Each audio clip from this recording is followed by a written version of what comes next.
ہمارے بعض نادان دوست بھی مسلمان اس کو منحوس سمجھتے ہیں، اس مہینے میں شادی نہیں کرتے، کاروبار شروع نہیں کرتے، گھر اگر تبدیل کرنا ہو شفٹنگ نہیں کرتے۔ تو دیکھیے اسلام نے ہمیں یہ نظریہ دیا ہے کہ کوئی مہینہ، سال کا کوئی دن رات کی کوئی گھڑی منحوس نہیں ہے۔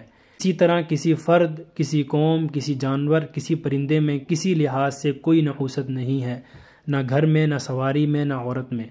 اب آپ نے ریزن سمجھنی ہے کہ مشرکین اس کو منحوس کیوں سمجھتے تھے۔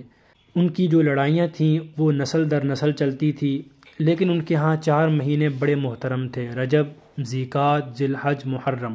ان میں وہ لڑائی نہیں کرتے تھے، لڑائی ممنوع تھی۔